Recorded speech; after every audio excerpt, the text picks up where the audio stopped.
We are on. Good morning, everybody. We'll call the meeting to order.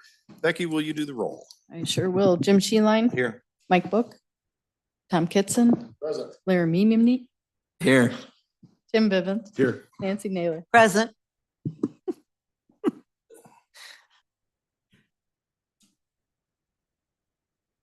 You're up.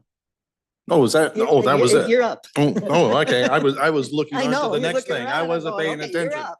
Okay, public, I have to direct all and these everybody present. Jeremy, do you have anything for us?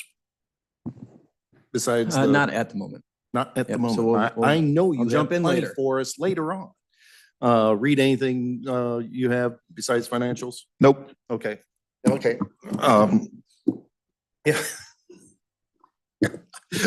Here's my senior moment. I'm looking at Alice and and it wasn't coming. It was like, so I do this with my kids, I you guess know? I need to sit I by know you work in this office. I will find out who do. you are. Alice, do you have anything? Nope, I'm just here to listen. Okay. Good. Yeah, Sarah, anything other? Only the ARPA items that are on the Okay. agenda. All right, very good. Nancy? All right. Thanks, everybody, for being here. Appreciate it. Yeah, and it is amazing how the human brain works, isn't it? Or doesn't. Or doesn't work, trips. You know, that seems to be a large topic these days. Yeah. I don't know, that kind of worries me a little bit. Guess what? It's only gonna Yeah. get worse. Charlie's over there chuckling. Yeah. You'll get there, You'll buddy. get there. And besides that, do you have anything for You us? need a cheat sheet. No, sir. Thank you. All right, very good. No. Yeah, it doesn't. You feel like you can claw it back, but no. Anyway, all right. Did everybody have a chance Sorry. to look at last month's minutes? Any corrections or additions? No. Hearing none, I'll entertain a motion to move minutes, moved by Naylor, seconded by Bivens. All those in favor signify by saying aye. Aye. All opposed, motion carried.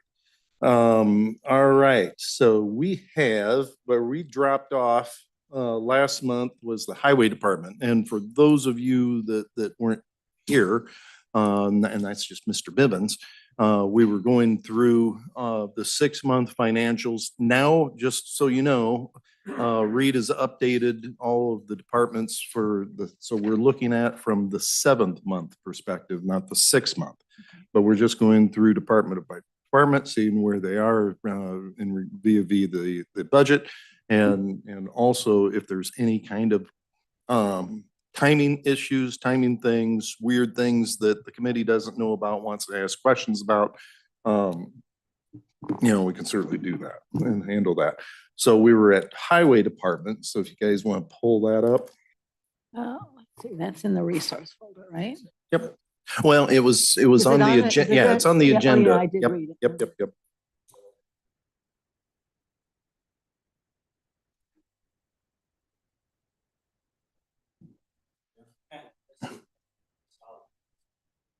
Yeah, yeah, sure. We don't do anything with that, do we? Like, we have to have by ordinance that certain amount that has to sit there, right? Yeah, so by ordinance, the board set aside $2 million to be in the solid waste fund. But anything But above that gets transferred, we've taken that and put that into county general. Yeah, that's what I was gonna ask, because usually sometimes they don't do as good and sometimes they do very good. Mm-hmm. Right. Yep, so If- they've been running ahead. Okay, And so, yeah, but having said that, I had a conversation with the chairman, and because of some vagaries of the way their monthly revenues and tonnage have been, we've asked Reed to give him a call and ask him to kind of do an audit.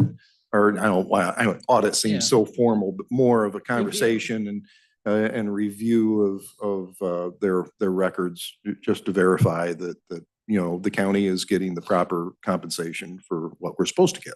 So, Just to clarify on that, they bring the check every 3 months and they provide supporting documentation beyond that, but that's just stuff written on paper, right? You gotta go out and sometimes see it, make sure that it is what they're reporting. But from an operational standpoint, that solid waste fund kind of operates on its own. We don't really have to do a whole lot The checks come in every 3 months for those tipping fees. There, as Jim noted, there's 1 month in particular that just seemed a little low by comparison to the other months that we're gonna kind of look into. But from a year-to-date standpoint, they're essentially on where we had budgeted their revenue to be. And I mean, the only really expenses out of that fund are for like Midwest Disposal, and they're well short of what we had budgeted so far this year for that as well. So, but as a reminder, and to your point, we did something this last year that we really technically had not done, and that was we had taken some of the revenue, the excess revenue beyond the $2 million, and put that into the budget as part of a ongoing revenue source. So for us to, that was kind of a change in the way that we'd operated. We had allowed that money to accumulate, and from time to time we transfer some over. But this time, we're using that as county general money. So. Yep. Yeah. I mean, like you said, we would have transferred the money at the end of the year anyway. It's maybe we just said, hey, we've been doing this and transferring this excess funds. Why not use it in terms of our planning on the front end instead of just going, hey, this is what we got at the end of the year. We'll move it over and use it probably for county general stuff next year. Yep. I guess any questions on that solid waste fund other than, okay. Highway, from an expense side of things, they've only used 51% of their expenses that were budgeted. So they're essentially ahead of schedule, or below budget. The only thing that I'd probably point out with that is, right, they're doing a lot of projects. There's times of years, or there's certain times of the year where they are busier than other, and therefore expenses are coming out a little quicker. My guess is that will kind of increase a little bit over the next few months with the weather being good for them to do those projects and those invoices starting to come in. But as of right now, they are ahead of their budget. Any questions kind of on their highway financials, anything that sticks out that you want to? So on their miscellaneous revenue. Yep. Yep. So that might want to talk about that a little bit. So that I can't remember exactly what the project was, whether it was a wind turbine. I think that's what it was. Essentially, we have agreements with those companies that once the project is completed, there's going to be some wear and tear on our roads that we're then going to be responsible for fixing. And we have an agreement with them that says, hey, we're going to do an analysis at the end to say how much is that repair work going to be, and you are going to be responsible for giving us those funds so that we can repair those roads. And so that's what that 600,000 is Dave and his crew did some analysis and said, hey, here's what it's going to be. And so they transferred that, I think last month, or maybe it was this month. Anybody else have any questions on highway?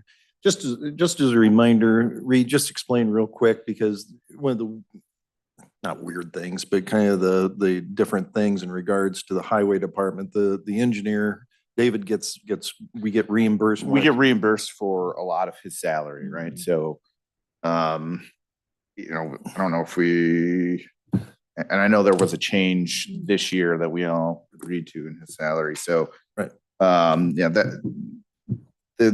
guess looking at the highway department as a whole, maybe some of the other funds that we'll touch on, but a lot of their project funding comes from motor fuel tax funding.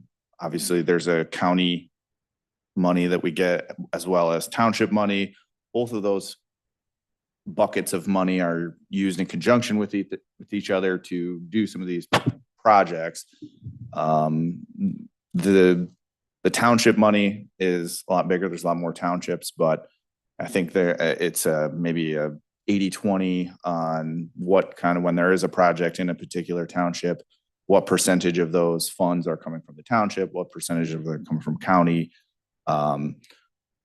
in talking with Dave, a lot of times he'll front those costs out of county. And then when the project is completed is when he'll kind of do the reimbursement from the township side of things so that everything evens out. So from a timing perspective, you might see expenses be higher on the county side, be above what the budgeted amount is, but that's probably because it's an ongoing project where we just haven't wrapped it up and then done that transfer over. And just a reminder there in the highway department budget this next year, we did see the increase in MFT tax that went up, took effect in July. So it'll be interesting to see if that trickles down to our budget. Which we should be seeing, by next year, an increase in the MFT money. But yet that's also, those formulas are always subject to change from the state perspective, so. Any other questions in regards to highway? We'll move on.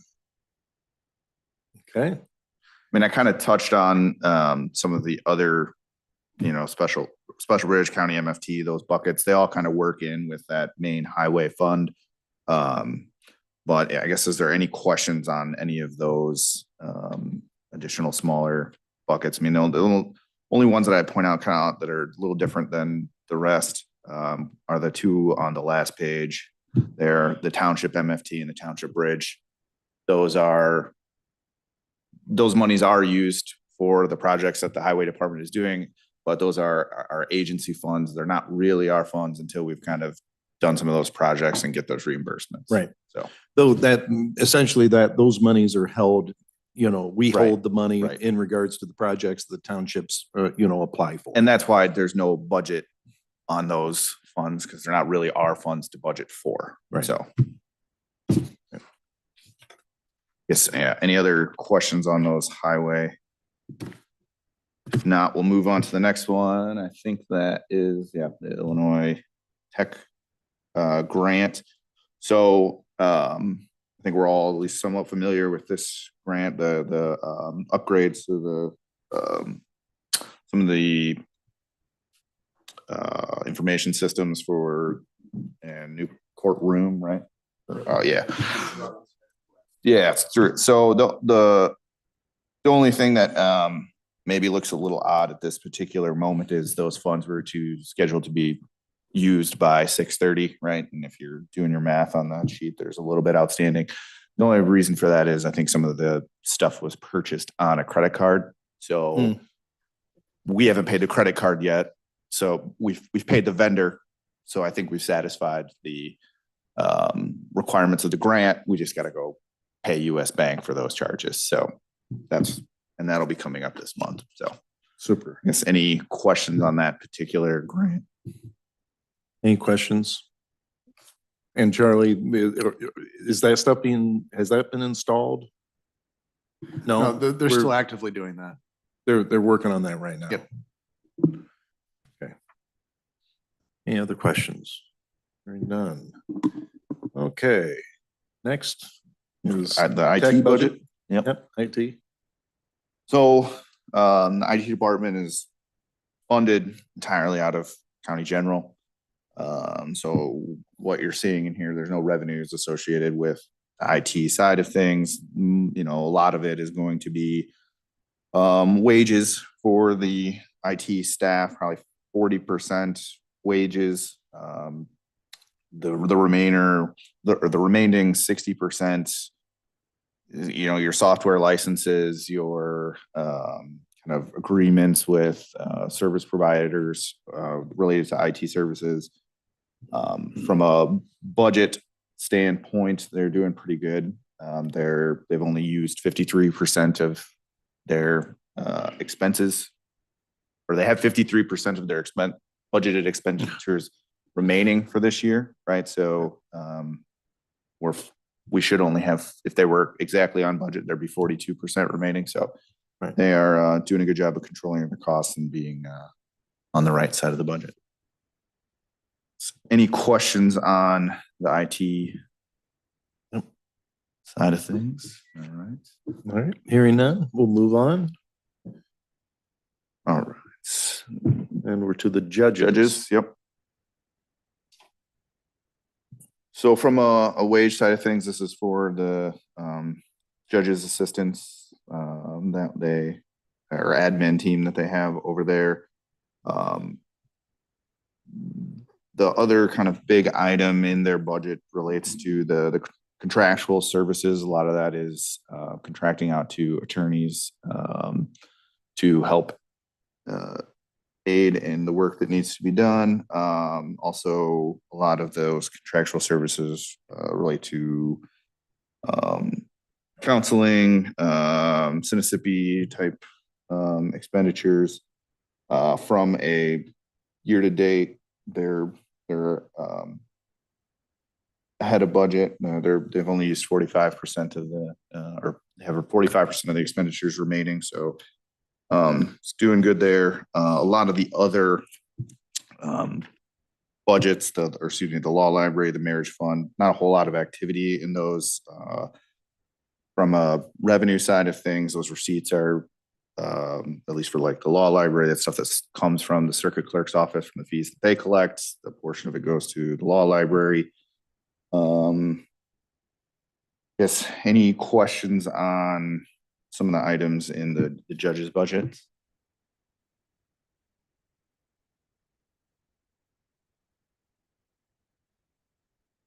Nope, I Nope, think we all can move on unless you're, yep, okay. All right. And we're to maintenance. Maintenance, yep. Again, this maintenance fund is completely, from a revenue side of things, funded through county general money, or the general fund money. Wages are a big portion of their budget, but obviously they've got projects and whatnot that they've got going on. They've a lot of those maintenance agreements that they have with Hartwig or alarm detection. Some of those are the Coney, the elevator stuff.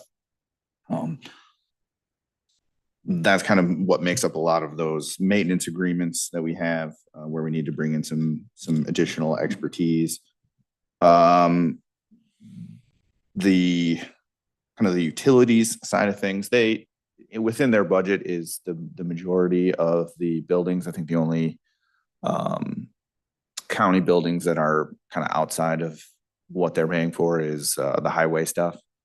So, those numbers might seem high, but it's for kind of all of our county buildings. Any questions? I know they're a little bit behind, of what our expected budgeted expenditures are, but I know we've had quite a few projects going on, a lot of elevator projects, one for this building, and yep. I believe it's like 6 or 7. Or 7. 7. I have a question on the other departments. There is a phone line item that was on the IT, was Sure. in the hundreds of thousands, and then we have $4,000 for this department. Is that, am I reading that wrong? So Why? there's individuals that within maintenance, right, that they don't really have a desk, right? They don't have a phone attached to their desk, so they can't really be on what the IT side of things. So they need to have their cell phone. And so we're giving them a reimbursement for, hey, since you are basically doing county business on your personal cell phone, and it doesn't really make sense for you to have a landline associated with you to begin with, we're going to give you a reimbursement for utilizing your phone. There's that, and also that IT pays for our contract with our phone services. So that's why there's a substantial difference in that as well. So these are stipends. These are cell phones. These are cell phone stipends that you're seeing. It's part of their package. I don't know, it just seems a lot after budget, $4,000 budget, cell phone. It's for stipends, but typically if let's just say you have $100. I mean, what's your cell phone payment? That's $100. If it's on average $100 a month, I'm just throwing a number out there. Yeah, That's $1,200 a person. Now, I'm not saying that this is, we're obviously all going to look at the budgets as we move forward, but that's what that's for. So the thing that jumps out to me is, of course, we had the changeover in that officer, in that department head. We're showing 12% remaining of budget. Is that a concern there that we have to be thinking about, or So- how, explain that? Yeah, so there is a little bit of earlier in the year, one of the other employees was being put in that line item as well. So there's a little bit of a discrepancy there on that. Yeah, so with the kind of turnover in that department, and I think maybe call it slight restructuring. I think one individual was essentially the supervisor and had been coded that way. And then they brought in Jeff, and so obviously he went into that line, and it was just never switched to that other supervisor got moved down to the regular full-time staff. Sure. And so the budget just wasn't split. So, I mean, I think if you look at those two lines in conjunction, they're a little closer.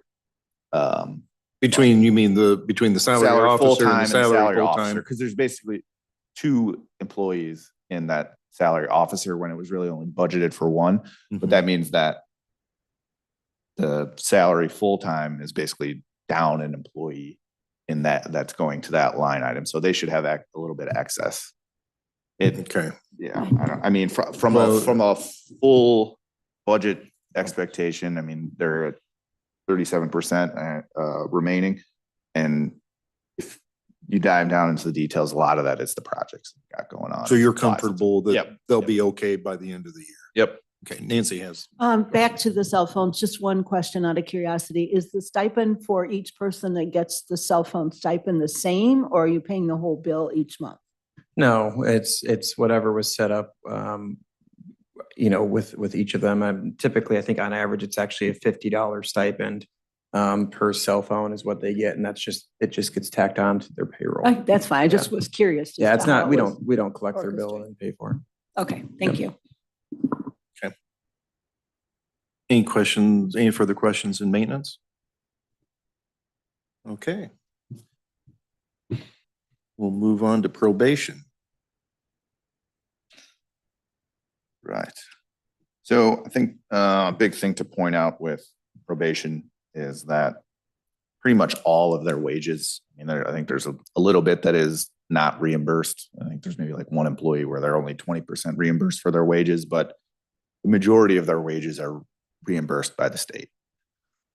What isn't in that reimbursement is kind of their benefit side of things we're providing to those employees, but their straight salaries are. Reed, is there a way that because we've never, I've ever since I've been here, Mhm. that we always said, that probation is kind of a pass through. I've never ever seen what our actual true costs are in that department. It's never is. Do we have a way to break that out?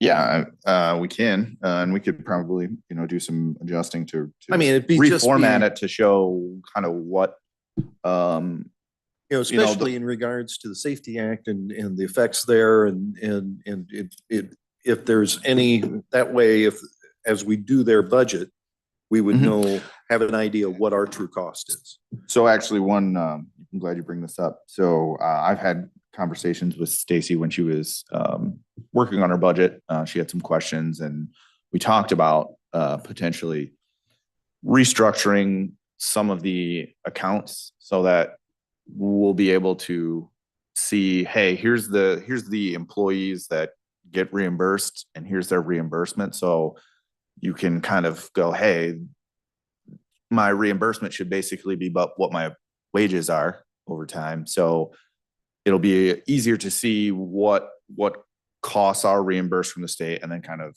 hey, what's the rest? What's on the county's, Sure. P&L side of things. So yeah, so we've Yeah, we've that'd be had some great to conversations. have. So in talking with her, I kind of just said, hey, change, whatever I gave them in terms of a budget. If you want to add a line item or two line items of how you want this to look going forward, do that. And then, when we're going through it, we can talk about it. If I have any suggestions on maybe, hey, maybe tweak it here, add this account here, or maybe these two accounts can go together. we're going to do that and basically have it set up for next fiscal year. Great, great. That'd be good to have because, you know, unless you do a deep dive into her department and understand, you know, that the revenue side there, you know, how do you really know what Yeah. our true cost? What, yeah, is? especially, yeah, what portion the county specifically is funding Correct. versus the That's state. right. Yep. That's great. Any Um, questions for Stacy's area? Okay. Yep. The only other thing that I'd point out kind of under the probation bucket is there's several other minor funds that are, for the most part, all funded through circuit clerk fees that Amy's office collects and disperse out. Those are all, you know, essentially restricted revenues, meaning, you know, we can only spend those revenues on certain costs, right? So when there are any time that we can use those, it would be beneficial to try to have department heads utilize those funds because then it frees up the unrestricted funds for other purposes, right? So general rule of thumb is if you can use restricted funds for a particular expense, use them because you don't want to get into a situation where, you know, it's quite common for a restricted revenue or to the expense to not even exist anymore. And so that those funds just sit and you can't ever use them because we're not, that particular objective just doesn't exist anymore. You see it a lot of times with non-for-profits. So. Are you watching those more? I mean, we can look at them, but we're not doing it daily. Is that something you're kind of watching to? Up with recommendations, we can, I think when it would be a better time to have these discussions would be during this budget Okay, process. Because if when we're going through someone's budget and we're saying, hey, you've budgeted a fair amount for this particular line item coming out of the general, right? But this looks like it's an expense that, you know, could be satisfied with these restricted revenues. Do our best to push it over there. Use these funds and budget appropriately for that, so that we can keep more of that unrestricted funds available for, you know, whatever we need. So I think that's a piece that we need to bring during our budget process this year, is to analyze those general fund budgets and say, wait, what expenditures you have in here that could really be pushed down to some of these other restricted fund. Appreciate your help with that. Thank you. And just point out, to add to that, the specifically Stacy has been real good about keeping the board informed in regards to, because the one that jumps out is that JGAC Youth Fund. I think that's the one that she was talking pretty consistently to us, let us know that there was some excess, you know, additional costs, and that was probably going to be upside down. And which, you know, as you look at that is true. The other one that jumps out at me is the drug court. We're at 24% of budget left. You know, is that a Charlie, is that expenditure that is seasonal or do you know, since Which one are you looking Stacy's- at? The drug court. So there's the drug court grant that they received. I don't know if that's the one that you're looking at or not. No, I think this is mostly funded through fees through the circuit clerk. But Right. I guess the thing that I would point out, yes, they have 24% of their expenditure budget remaining. But if you look at that in conjunction with where they're at in their revenue for the year, they're way beyond that too. So it's kind of like they're above their revenues and those expenses are keeping up. So at the end of the year, yeah, we'll have to probably do a budget adjustment, but it's in conjunction with the way those revenues are trending too. So we basically budget $25,000 for revenue and $25,000 for expenditures, but you know, we're at basically 20,000 for revenue and $20,000 for expenditure. So they're just kind of moving in conjunction with each other. And I'm sure Charlie appreciates you bailing up when the finance chairman acts like Charlie should know everything that's going on About across the everybody street, else's which I budgets. do. Yeah. You know, I just think of across the street, that's Charlie. You know, Yeah. that's Charlie's farm over there. Let me tell you what I know. Thanks, Reed. Any questions there? Okay. And we got Veterans Treatment Court. That Yeah. has, that's all in good shape, and so is Domestic Violence Fund, so. Okay, I guess there's no other questions on those smaller funds under Stacy, then we'll go on to Public Defender. We had some major, just remind the committee, we had some fairly significant changes to that budget in this last year and how that area is operated. And as usual, and what I would expect of Bob, they're coming in, even with all the changes and with the Safety Act, we're coming in pretty good. So any comments there, Reed, in regards to Yeah, I Public mean, Defender? Just We from a standpoint of, well, you know, what is encompassed in their stuff, it's a lot of wages, right? And I know that there's been I think there were some adjustments to wages of what we were paying public Mhm. defender kind of right around the time I started. Correct. Maybe not exactly familiar of what was going on previously, but you know, I think probably if there is anything where we're maybe a little light in the budget, is probably on the benefit side of things. We probably just didn't quite match up what that adjustment was going to be to the wage base with the benefit side of things. And that's probably mostly due to timing of, you know, we got to have the budget ready. And then we find out that, you know, just after we get everything done with the budget, oh, this is changing. So. Right. Was there a question?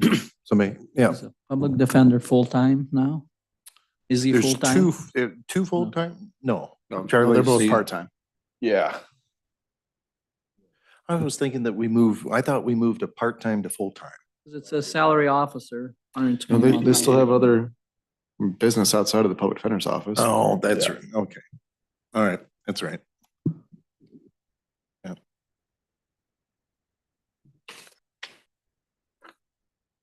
Well, Yeah, I guess I would liken what the public defender is being paid. It's more like a stipend than a full-time salary.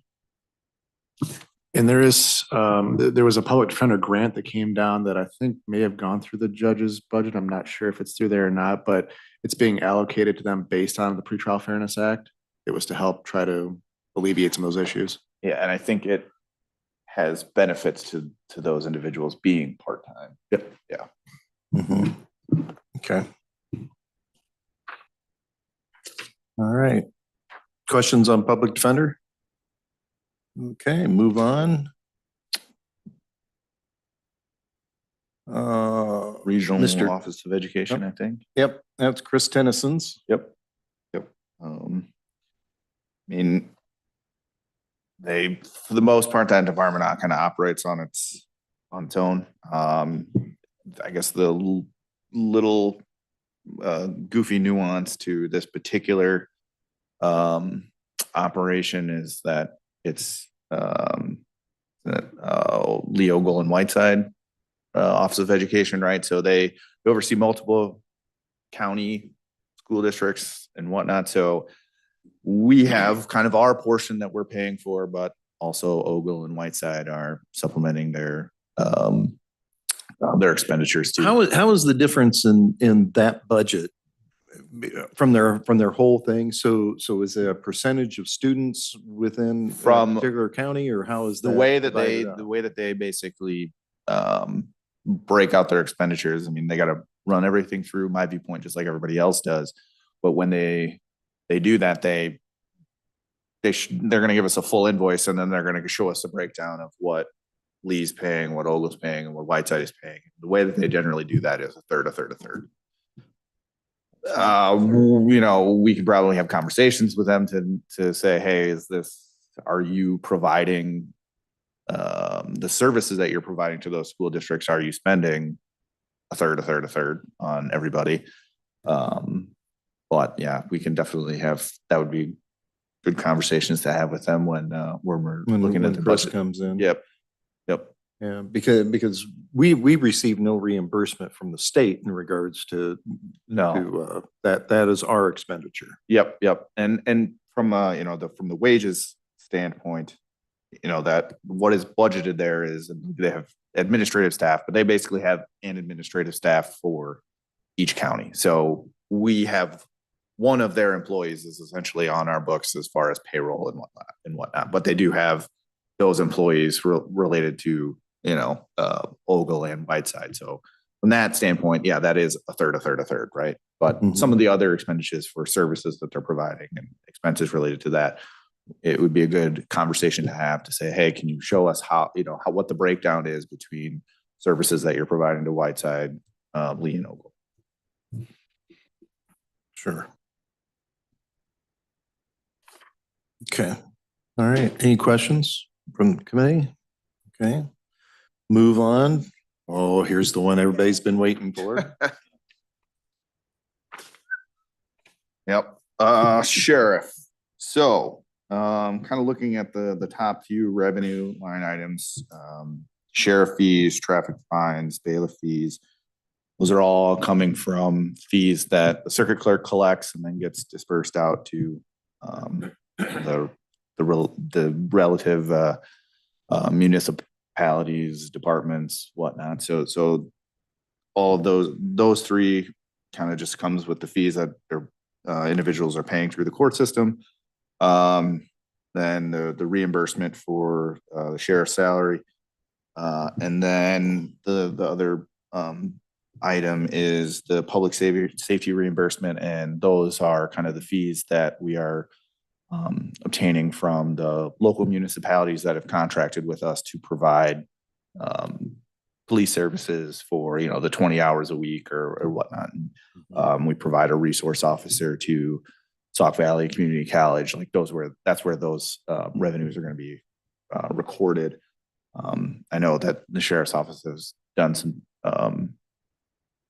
updating of those contracts and increasing them related to the increases in the FOP contract. So we should see increased fees that we receive next year and some this year, but next year we'll probably see I a don't full know if year. the committee was copied on the email I got from Clay, but the Sauk Valley has really stepped up to the plate and increased the amount that they're paying the contract. They're very happy with that resource officer that's over there. They wanted to keep them and they were willing to pay for it, and really appreciate Clay and Sauk Valley Community College and working together on that. So And they're essentially fronting 85% of a vehicle replacement. So, yeah. So. And on that same line, Clay, there was also that email that came through. Clay was able to get a 40,000. It was a what they call a micro grant from the federal government. And that was in regards to the usage of body the cams, I body think. cams. Yeah. But that was, for that substantial cost, that's $40,000 that helped defray that initial cost. So kudos to the sheriff and getting that grant. So. So from a expenditure side of things, the one thing that I would point out, right, they're at 34% remaining. So they're have over expended their budget so far. A few things to point out would be that there's a budget transfer that we still need to do. We had set aside, I think, $500,000 for the FOP contract and not knowing exactly what the outcome was going to be there. So that transfer, once you make that, they would be at 38% of their expenditures remaining. So not too far away from that 42% where we should be. The other piece of that is they are a big portion of our wages.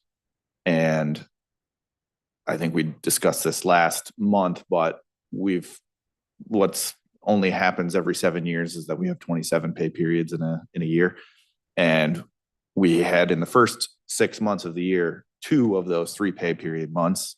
So expenditures related to wages and benefits are going to be a little hotter than they will be in those remaining 6 months because we only have 1 3 pay period month. And, just from a county-wide standpoint, I mean, our average payroll that we're making from a cash outflow standpoint is $300,000 to $350,000 every pay period. So, having an extra 1 of those or 2 of those in a particular window is going to increase that budget a little bit. So, Okay.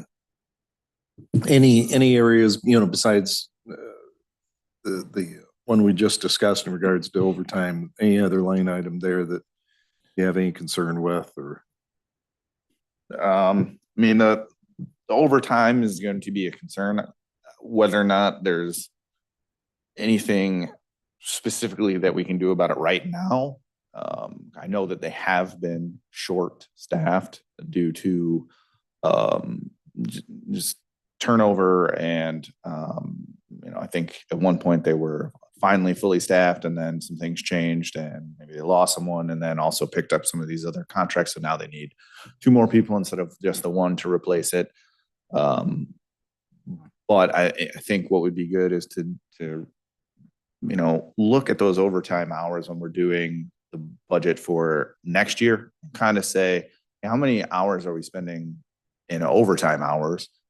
Does that warrant us, if it's so X amount of hours, that would just be another individual, right? Then maybe it makes sense to add more people and we'd actually save money because we're not paying 150% of their salary, we're just paying 100%. So depending on where that overtime is, it might actually save us money to hire more people. The other piece of that I know we're going to be experiencing in the upcoming months is got several individuals that are still active military members. And I believe 2 or 3 of them have been called up and will be going on active duty in the upcoming months. I think one expenditure that we're going to have with that, and I've talked with Derek about kind of adding a line item to their P&L to kind of show, hey, we're going to basically pay them the difference between their current salary here and what they're making in the military. And that's basically the law for public entities. So it would be good to be able to easily quantify, hey, what is it that we're basically paying for military pay? Something that's going to be somewhat uncontrollable from a department head standpoint, right? Clay doesn't get anything to any say in whether or not someone's being called up to the military, but then we can at least see, what's the difference that we're having to pay in that military pay where we're not really getting any hours out of, or we're not getting any hours out of that employee Because they're not here. right? And then the other piece of that is, well, then he's going to have additional overtime because of that too, right? He's got to supplement those hours with someone that is here, and so I think we would do ourselves a favor by doing a deep dive into what those overtime hours look like for the year and kind of coming up with what maybe an increased number of patrol and corrections officers might be. And so by adding maybe 2 or 3, we might actually save a little money. So, Well, and that's something that we've been trying to do for a number of years is we added, in the previous sheriff, we added staff and we've added Money in the budget for overtime. Oh, yeah, we've increased the overtime budget, not as much as what the sheriff would like, but there has to be some, yeah. And financial. there needs to be some controls there. conversations as to,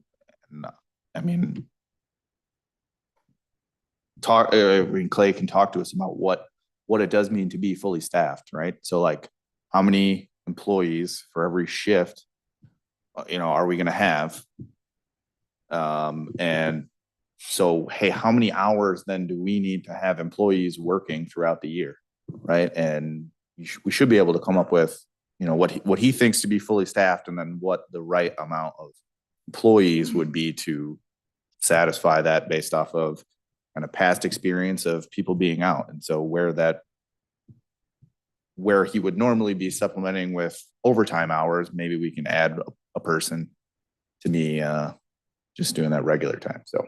Yeah. I'm not going to speak for the sheriff, but I know one of the challenge of those is that it's easy for us in here to say, you know, okay, just add another person. Well, that person, you know, if you have to find them, you have to get them through the academy. Yep. You know, there's a 6-month lag. Yep. You know, in getting that done. So, you know, it's a challenge.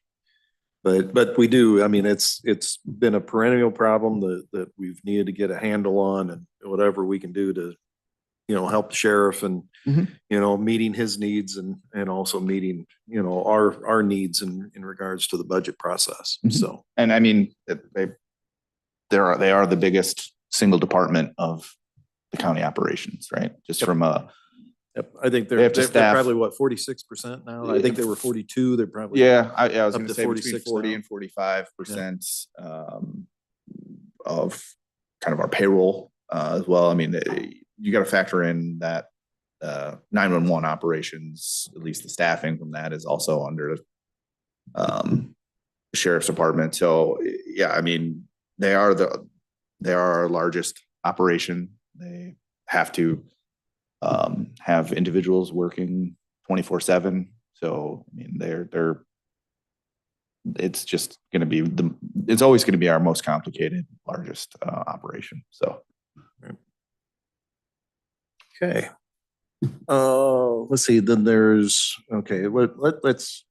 just kind of run through his whole area, and then we'll circle back and see if there's any Sure. questions. So that, I mean, the next one, the dispatch, right? That's the 911, that's the sheriff employees, but that basically staff the 911 operations.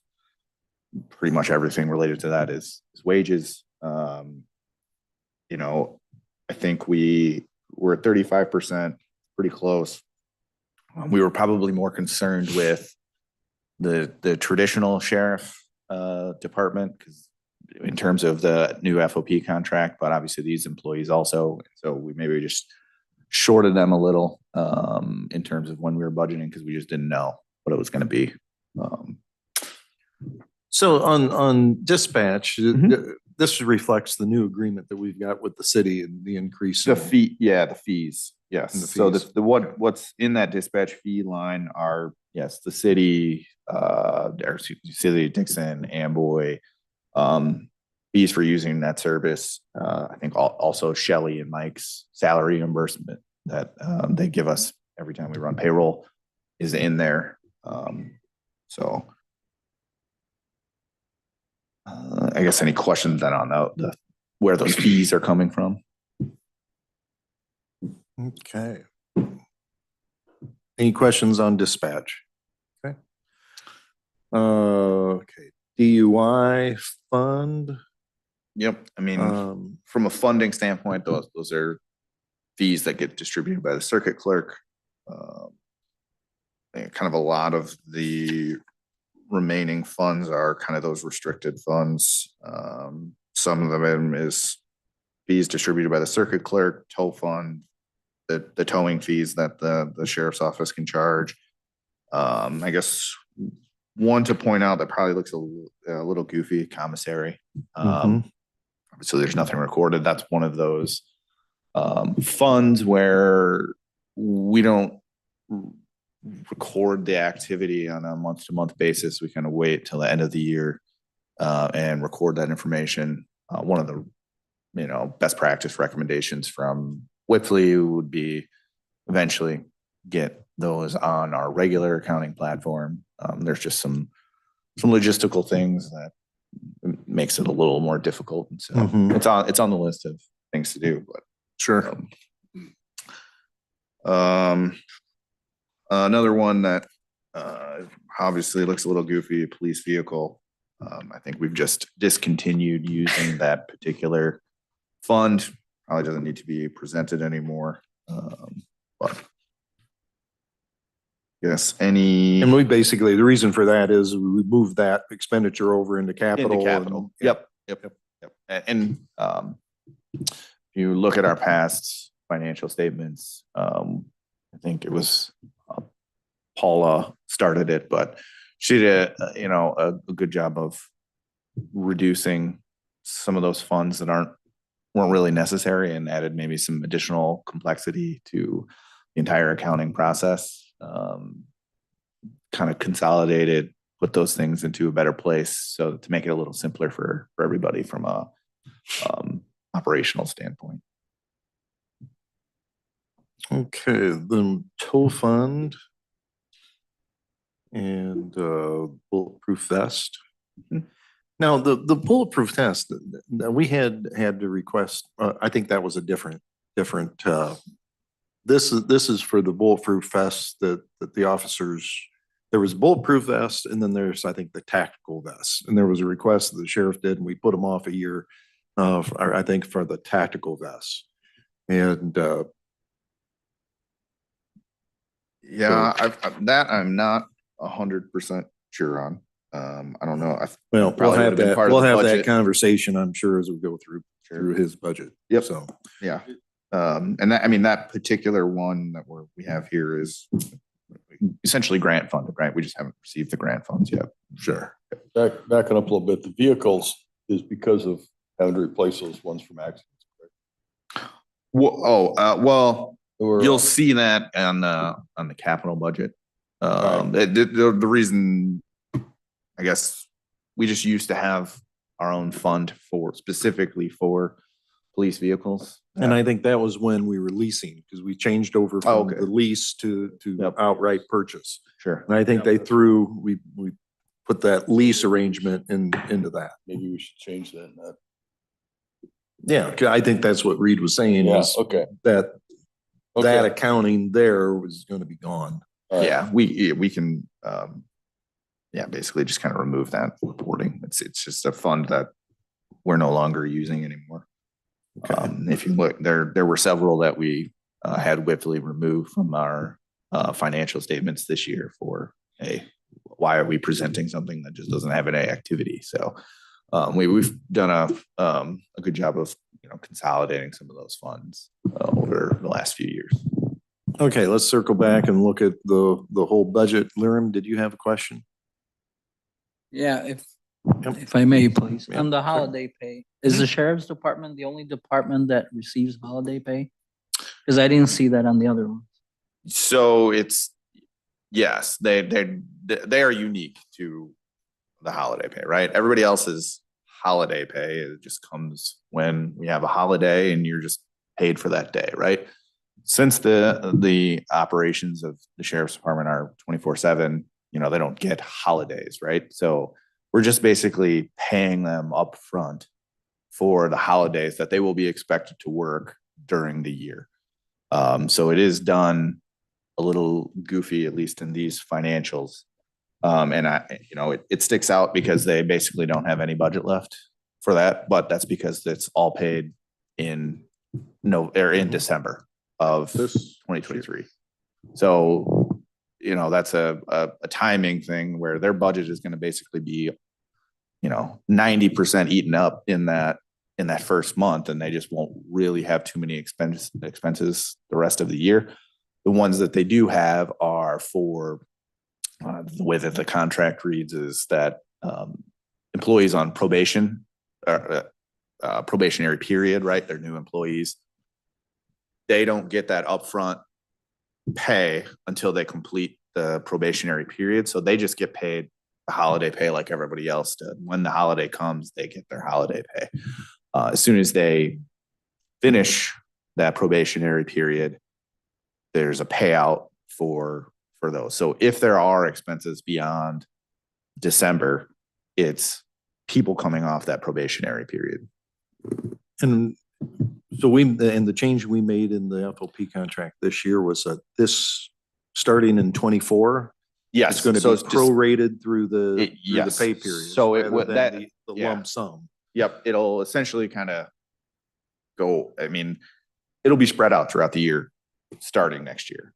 The way the FOP contract was, continue doing it the same way we've done it for FY 24 and then change it for FY 25 to just be a regular part of their regular pay periods.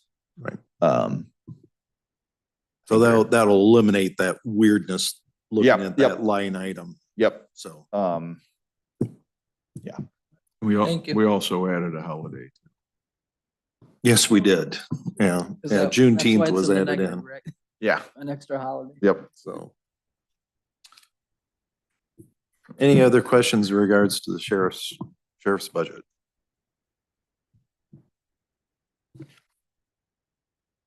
All right. We'll move on to, State's attorney. now I can call them. We're there. We're to the state's attorney's budget. Anyway, any comments, Reed, in regards to Charlie's budget? Well, I mean, from an expenditure side of things, they're right on 42% remaining. That's where we would expect them to be. You know, not a whole lot of fees in the general fund side of things, but then you have a little, the biggest kind of, revenue side of things would be the reimbursement for salaries.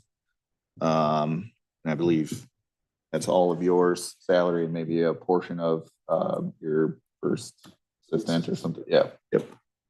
We get reimbursement for, based on Dixon Correctional Facility being here as well as mental health wing. Yep. But yeah, from an expenditure side of things, they're right on where we would expect them to be in the general fund budget. I guess nothing too exciting. They do have some, several other of those kind of more restricted funds out there. A lot of those are fees collected through the circuit clerk's office. I guess, I don't know, any, some grant funding for victims. Tell me what The victim coordinator as well as the OVW grant. Yep. But, I guess any questions on? So I guess in regards to when we always want to circle back to and I'm sure this is going to be a conversation that we have through budget, but Charlie, as far as the Safety Act effects go, was it as bad as what we had feared? Yeah, it was pretty bad. I mean, put it bluntly.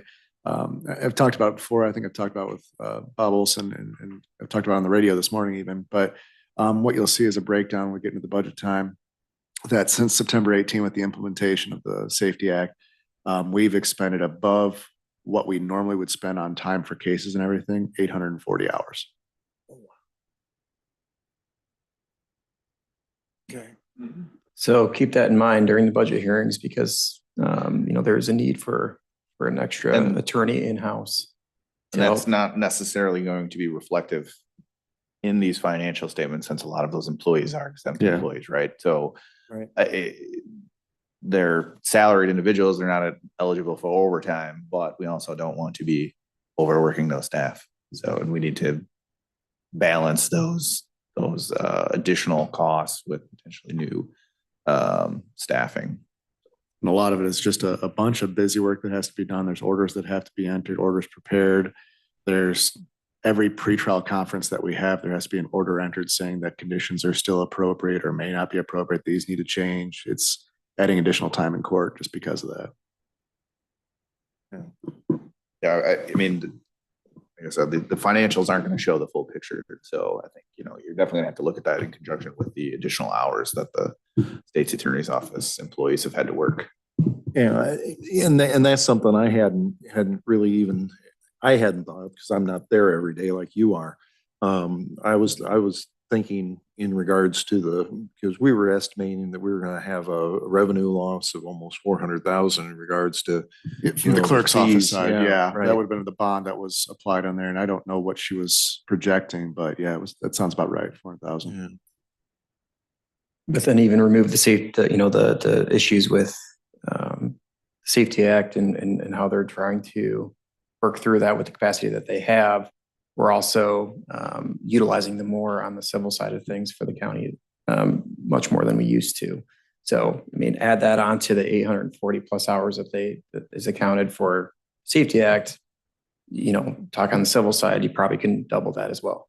So it's just one of those things where, you know, as we continue to need to rely on the state's attorney's office for a multitude of things, we're going to have to take that into the picture as we look forward into their need. I mean, what did DuPage County do with, was it DuPage County? Yeah, there was almost 100 new ASAs that they were looking at, and they added millions of dollars worth of a new courtroom and a new facility for everything. I mean, obviously, we're not DuPage County, but every Yeah. county is feeling this Scale, yeah. burden. So, No, it's all just a matter of perspective, you Right. know, so.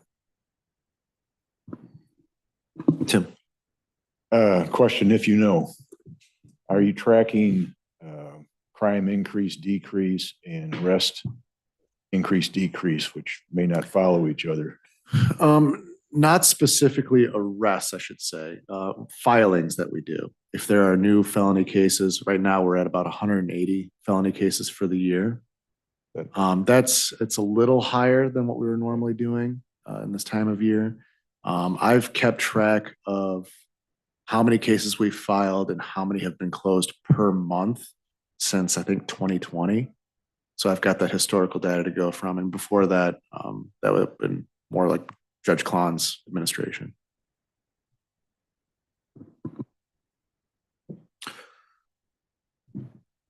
further conversation to be had soon, I guess, is the way I'd put it. So anyway, any other questions for Charlie's area? All right.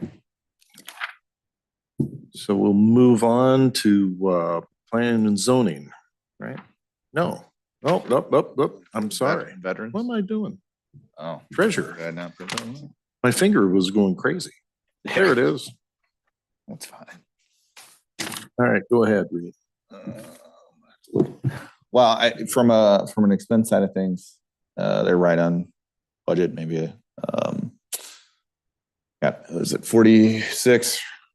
Didn't print out my own budget. Hold man. on a second, Reed. Yeah. Yeah, we're, yeah, If you so am will- I. As we're scrolling through, we're actually. Oh, yeah. We're to county clerk and not you yet. Sorry. Sorry. No, So oh, yeah, that's the we 46. don't want to Yeah, I pass thought- up Nancy. It's their own PDF. Yeah, I am too. I was like, I'm scrolling through. So anyway, so let's go ahead and let's do county clerk. Yep. Didn't we? Already. So, Yeah, but it's Okay. Right. But the PDF is not. The- oh, shoot. Okay, yeah, I scroll in. The PD, yeah, Yeah. I was gonna show it. But we were here, so now if you go to treasurer, if you click on this. Okay, what, okay, you're gonna take that gap because now as I'm scrolling through, I don't have the treasurer at all. you click on treasurer and it's county clerk. And Gotcha. I mean, we can look at the county clerk, but we did look at that last Yeah, we month did as do well. that. Yeah. So I Yeah. think it's just, that's probably a me problem. Yeah, I Okay, can get it. so we're going to veterans, right? Yes, please. And I will get the, Okay, all right, let me get there. yeah, I'm sure I just called it the Yeah. wrong thing. Yeah, we're lost. All right. Veterans. Okay, go ahead and veterans. So, I mean, from a budgetary standpoint, they have 72% of their budget remaining. So, quite a bit still in terms of expenditures that they could absorb throughout the year and still be on budget.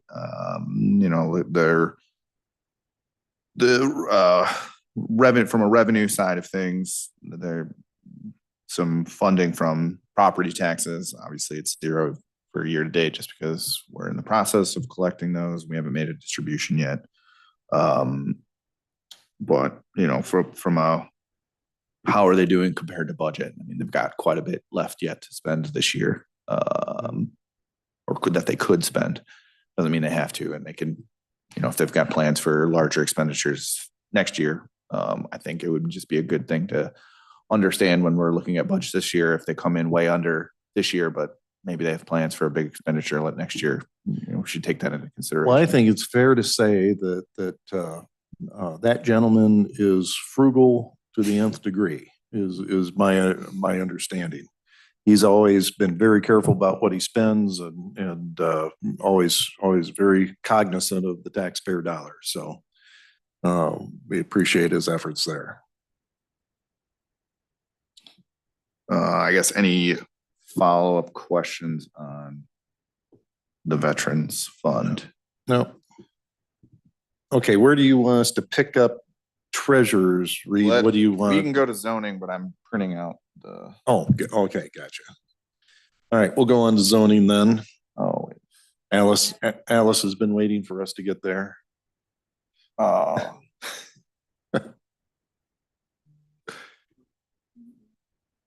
Yeah, well, actually, I think it's the right file. It's just named wrong.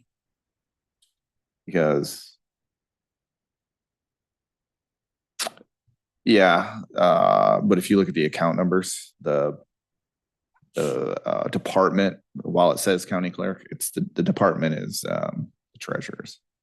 I think the just title on the file itself at the top is wrong.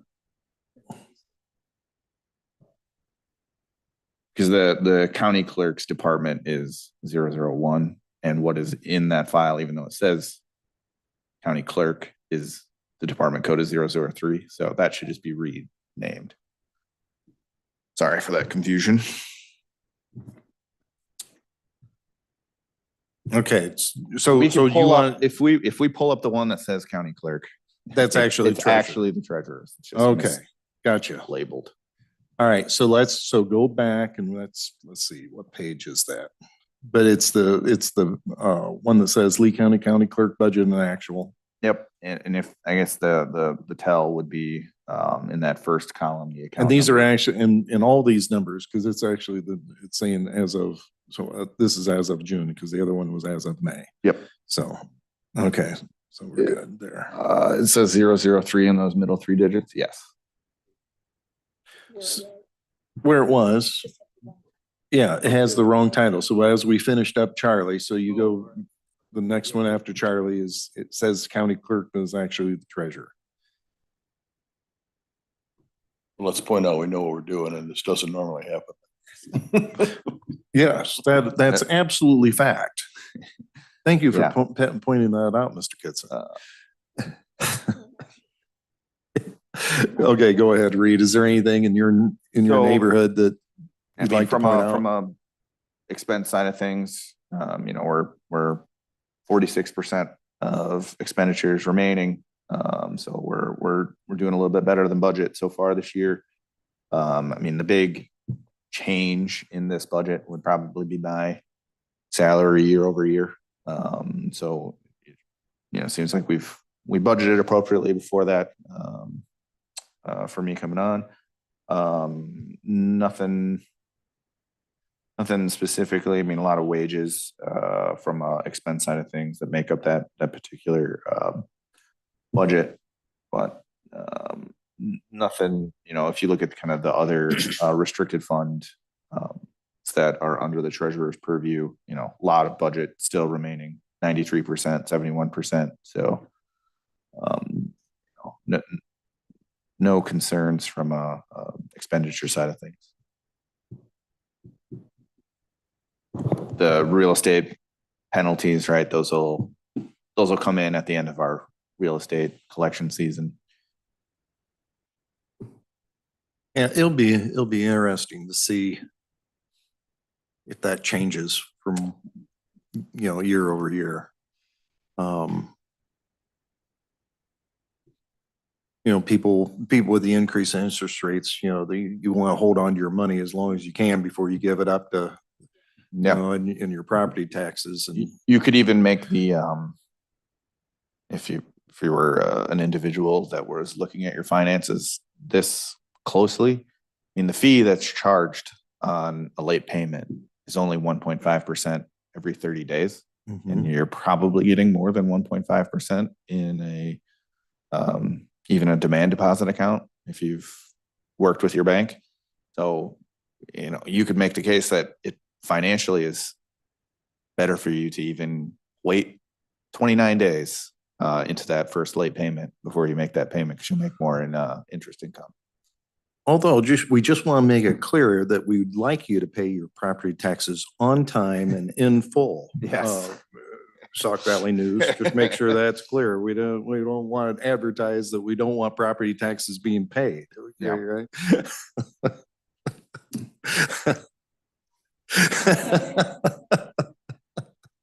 But it is, it is fair to point out, we're in kind of a unique financial world. From that- where we've been for the last, 30 Yeah. or 40 years, we're in a Yeah. very different, And it'd be nice for our place and employees to time. pay your taxes. Yeah. How many employees? in the, there's 4 if you count the treasurer. We do have some added part-time staff during busier times of the year. Yeah, I will say that I personally greatly underestimated the activity that we would have in the office at the start of our collection season. Tax bills went out in the mail on May 20th. It was probably May 22nd where we started seeing people come into the office and start paying their property taxes. I would venture to guess that they didn't actually get their bill in the mail. It's just when those went in the mail, it got also uploaded to the website and people were actively checking that website. And if you think about the operations itself, we're going to collect $80 million in property taxes. Those are, if you think of your personal property taxes, obviously not everybody is the same, but $80 million divided by your property tax bill is a lot of transactions.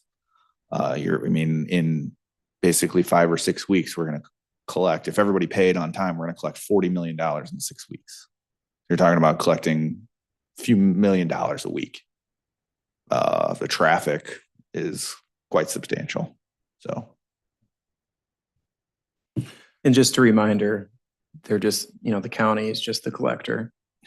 And then we distribute, those taxes accordingly to the taxing Yep. bodies. That $40 million is divided up a lot of different ways.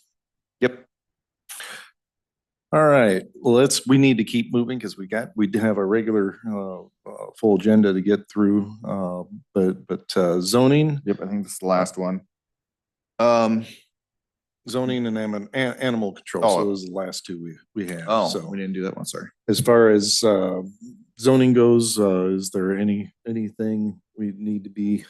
Not really. The only thing that I think from a zoning side of things is it's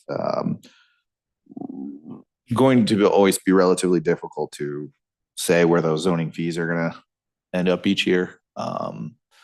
It's some of those projects or those fees that come in for wind farms and solar can be quite substantial. So, and it's hard to just tell when those are going to be happening. Well, the nice thing is we have the administrator here. So in regards to the zoning fees budget line item, Alice, do you think that's going to come in? No, I think we kind of overshot last year. I unfortunately wasn't a part of the budget process last year. And another thing to consider about the fees that we have brought in is that we're now under a new statute for solar, and that requires a deposit be paid at the time of application. We don't get to keep all of that deposit. We have to collect what funds or the costs that we incurred, and then we refund back. So of that number there, some of that will have to go back to the companies, and I'm working through that right now. Unfortunately, with the PJM shutdown, that has affected what kind of projects can be built currently. We are starting to see some community solars be developed, so I do expect to see those occurring over the next year or so. But I don't see any big projects, big wind or solar, coming in the next year. Okay. One thing to point out from an expense side of things, I think you probably need to look at both of the general fund planning and the general fund zoning in conjunction with each other. The zoning side, right, they only have 26% of their budget remaining, but the planning side of things, and I think a lot of this could just be us maybe doing a better job of allocating the funds to one versus the other during the day-to-day operations. And maybe something we should consider when we're budgeting for it is, hey, where are we actually gonna spend the dollars? But the only other thing would be, I know that we hired a full-time staff for that particular department, and we might not have budgeted quite enough this year. So that's the only big line item that is sticking out as far as probably going to be over budget at the end of the year. Okay. Well, and that's, as we look at next year, and you're probably, we've been kicking this can down the road. We've been needing to redo the county comprehensive plan, and is that something that we're anticipating to do this next fiscal year? Not necessarily.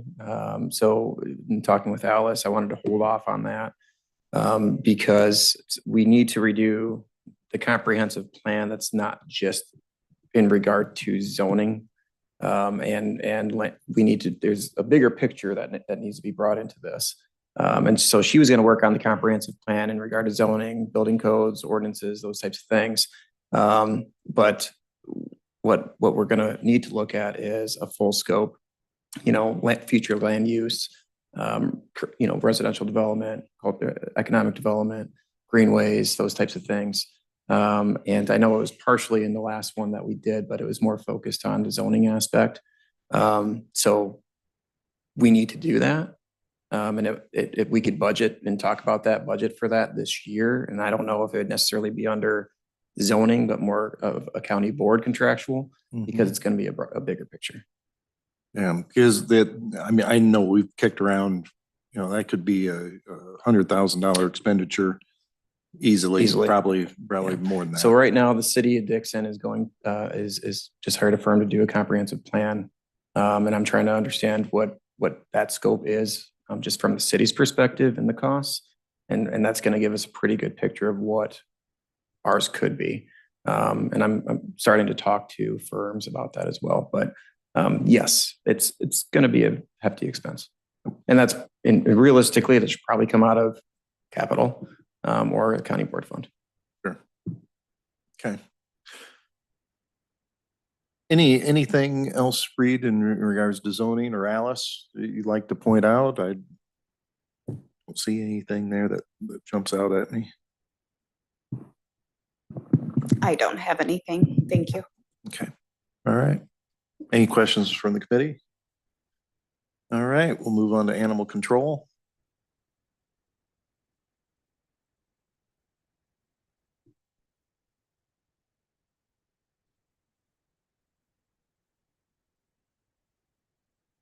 All right. So from a revenue side of things, animal control, rabies and tags, impound fees, they're ahead of budget. Looks like they'll be for basically all of their revenue line items should be ahead of schedule. From the expenditure side of things, I think maybe some of those expenses have also increased for them. So not only are they getting some stuff on the revenue side, but their expenses are a little higher. So I would say probably, even though they only have 34% of their budget remaining for expenditures, probably moving in conjunction with their revenue side of things as well. From an individual line item standpoint, it looks like maybe we just didn't necessarily budget appropriately for a few things. For example, the salary full-time doesn't really make sense that there'd only be $100 in that particular budget. I think maybe something got flipped. It was an input error. Yeah. Was it a typo? It's an input error. Yeah. Yeah. So I went through the budget with Terry yesterday, and we kind of worked through all that with her office and trying to understand why some of this looks like this. And really it was when that was put into the budget, there must have been an input error, and that should have been like that 30, what would have been budgeted in salary part-time should have been in salary full-time, and there was a couple other miscues. So Gotcha. we'll get that straightened up. Okay. Very good. Any questions in regards to animal control? All right, well, that does it as far as for our 6-month / 7-month look. You know, I guess overall my impression is that you know, we're doing okay. A few areas that we need to pay attention to and get a handle on, and it's ones that kind of, for those of us that have been around a while, is no surprise. So, but overall, I want to appreciate to the department heads that you know, they continue to do a good job in handling their allocated funds, and we appreciate that. So moving on to regular business, as far as the monthly financials, is there any comment you want to make in regards to monthly financials, Reed? You know, nothing too much. I think, you know, they're just gonna reflect a lot of what we just already looked at. Sure. The only thing, you know, we talked about property taxes. I was just gonna point out, you know, from a month to month standpoint, that big increase in those agency funds, all the property taxes were collected. Nothing outside of the ordinary. We're, for the most part, pretty much on budget from a total county holistic standpoint. If there are any questions. Okay. Free to- Committee have any questions for Reed as far as monthly financials go? All right, hearing none, we'll move on to Gredco. Gredco have anything for us, Larry? No, not. Insurance Committee have anything? Nothing this month. We meet in August. Thank you.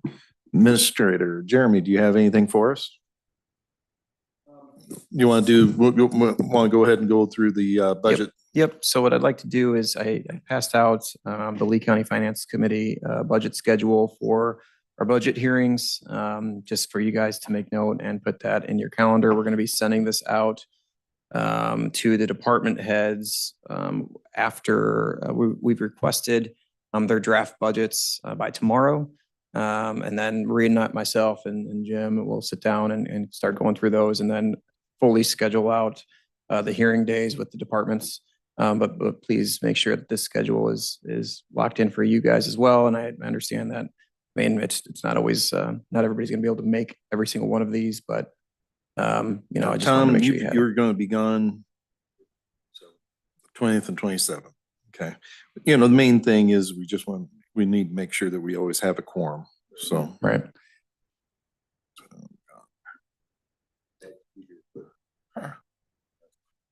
Well, we understand when Alaska calls. Yeah, just let us know if you have any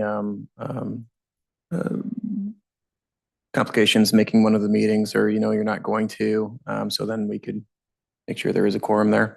But otherwise, we, you know, feel pretty confident that we've been starting to, the budgets have been starting to stream in this week. I know Reed sent out another reminder yesterday to the department heads, and you know, again, a lot of this should be pretty clean as we move forward. We just wanted to make sure that every department head came in, had a budget hearing, talked about any concerns within their budget from last year, or the draft budget, or something, you know, things to be looking into the future with their budget moving forward within the department needs.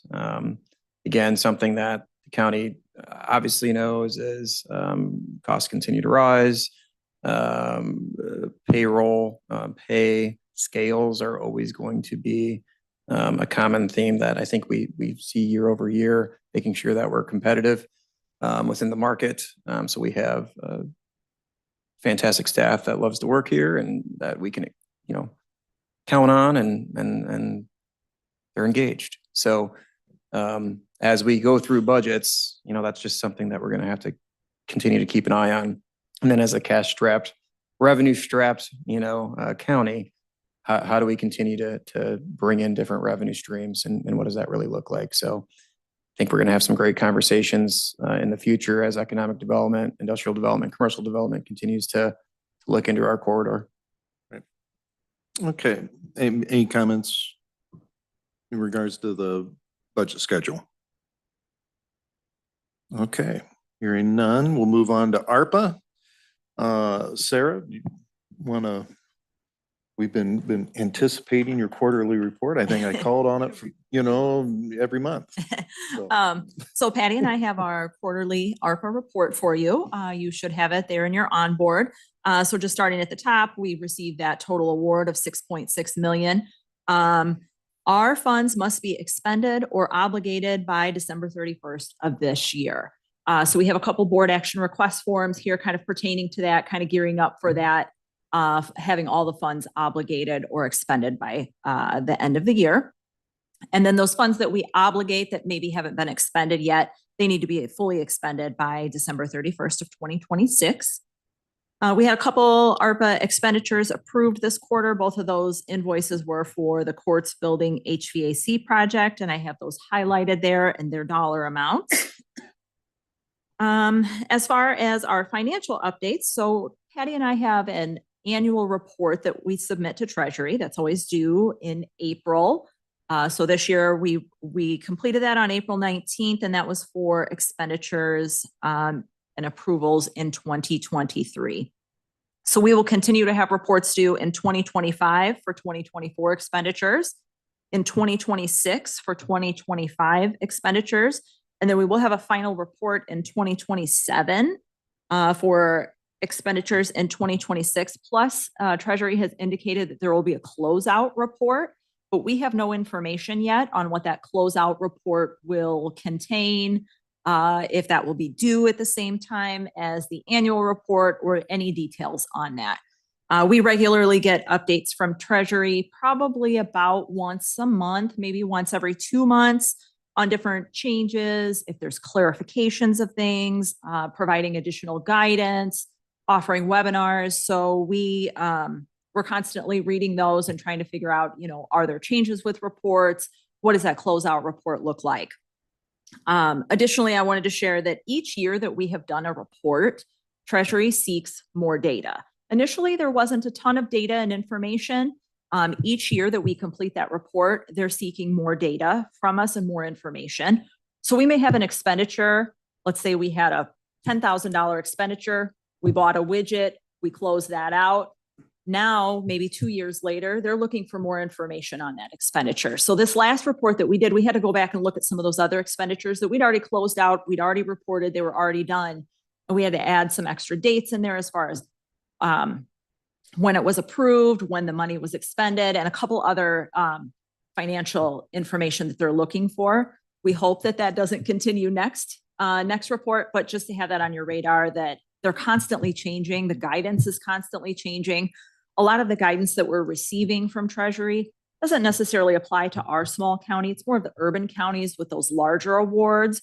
But we still read through that and we still make sure that we're compliant with the guidelines and seeing, is there anything that applies to our award, our guidelines? Any questions on any of that? So we have the three board action requests. We do. Action items from you. Yep, we've got those items. So the first one I will go through is a reallocation of funds. So if you look at attached to our quarterly report, I have a spreadsheet. And when you look at that spreadsheet, there are a few items that are kind of highlighted in a light gray that are on the right-hand side of the spreadsheet. So I'll go through one by one with those. The first one is health department fees. We allocated $60,000 over 2 years for those fees. We are going to have a balance remaining in there. We have a note of leaving 2,000 because we anticipate this early fall, there will be a small amount of additional health department fees totaling probably $1,500 to $2,000. So we felt it best to leave $2,000 in there and then reallocate $13,859 in that line item. The next line item that's highlighted is the IDOT planning grant for bike pass. That grant was not received, so we have $55,267.85 that we would like to reallocate back to ARPA because that was not used. The next item that's highlighted is for the fire departments. If you remember, we allocated $10,000 per fire department in the county. There was $946.11 that was not used, so we're asking for that to be reallocated back. The next highlighted item is the Sheriff's Department Polycom Suite. There was a balance of $1,325 remaining after those funds were allocated and the project was complete. Down towards the bottom, we've got the board chair conference room. We've got a balance of $343.64, asking for that to be reallocated. The network switches item totaling $9,626. That was an IT expense and it was taken out of their budget and it was not taken out of ARPA. So we're asking that that be reallocated. Courts building elevator project came in under budget. So we have an additional $50,231.28 to be reallocated back. And then the last item on there is the old courthouse elevator repairs. Again, that one came in under budget, has a balance of $11,514.36. So the total of all of those balances that we are asking to be reallocated is listed there on your board action request form. Totals $143,113.24. So we are asking that those funds then be reallocated back to ARPA so it can be used or obligated for future expenditures. Any questions on that? What, do you want to, we'll do them all at once. So let's go through them and we'll make it just one motion to move that on to executive, if that's all right with the committee. That's fine. Okay. All right. I had a question though. Yep, before but go that. ahead, Laram. There's a couple of them over here from the small business and social services. Your balance is 0. Does that mean that we have already allocated that? We have already allocated So that. that's gone, Yes. okay. Yes, Thank you. you're welcome. All right, Sarah, go ahead Okay. with the other two. Our next board action request form that we have is for administrative fees for the years of 2025 and 2026. So currently, if you look at that spreadsheet with the budget, we have administrative fees allocated in the budget through December 31st of 2024. So this request is for administrative fees to continue for the years of 2025 and 2026. That totals with the salary and then taxes, IMRF, all of those expenses total $69,089.80. And you anticipate that will close out. That will be done with the ARPA program will be closed out at the end of fiscal year 26. Correct. Yes, we will have that report that we have to prepare in 2027, but these administrative fees will allow us, to complete that. So there wouldn't be anything additional as far as administrative fees into 2027. So what we figured for administrative fees also covers that 2027 report and whatever closeout report they have us complete. Okay, very good. Any questions on that request? Any questions on that bar? Okay, move on.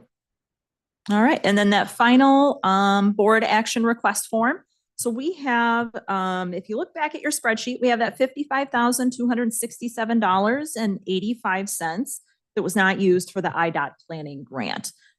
So we are asking that amount be reallocated to the abandoned properties line item so that can be used for abandoned properties. Any questions in regards to that one? All right, so we have the 3 board action request items to move on to executive. I'd entertain motion for that. Moved by Bivens, seconded by Kitson. Any discussion? Hearing none. All those in favor signify by saying aye. Aye. All opposed, motion carried. All right. Okay, so then now that all of those requests have been approved at the dollar amount that was on there, it means that we've got $18,755.59 remaining in ARPA funds. That's That's unallocated. unallocated that we would need to allocate by December 31st of 2024. Okay, and I don't think we'll have a problem doing I don't that. think so. So Patty and I have another quarterly ARPA report coming up in October. We anticipate that those health department fees should be processed by then. So if there's a balance that remains on those, or if there's any other balances that come up that remain, we will address that with another board action request form for reallocation, just so that we can reallocate those by that deadline of December 31st, 2024. Very good. Any other questions for Sarah? No.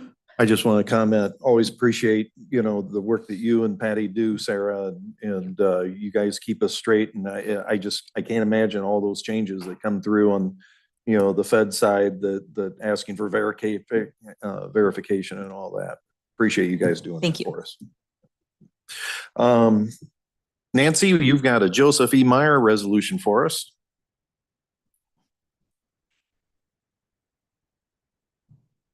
Any comment on that we need to know? Yep, very good. We'll need a motion for that. Moved by Bivens, seconded by Naylor. You missed it, Laram. I'll catch you next time. Any questions for Nancy on the Joseph E. Meyer resolution? Hearing none. All those in favor signify by saying aye. Aye. All opposed, motion carried. Let's see, everybody had a chance to look at the sheriff's report. Any comments on that? I guess I jumped ahead. We don't have any unfinished business. The new business was sheriff's report. No comments on that. We have no executive session. Anything else good for the cause? All right, hearing none, I entertain a motion to adjourn. Laram moves, seconded by Naylor. All those in favor signify by saying aye. Aye. Thank you, everybody. Appreciate your attendance.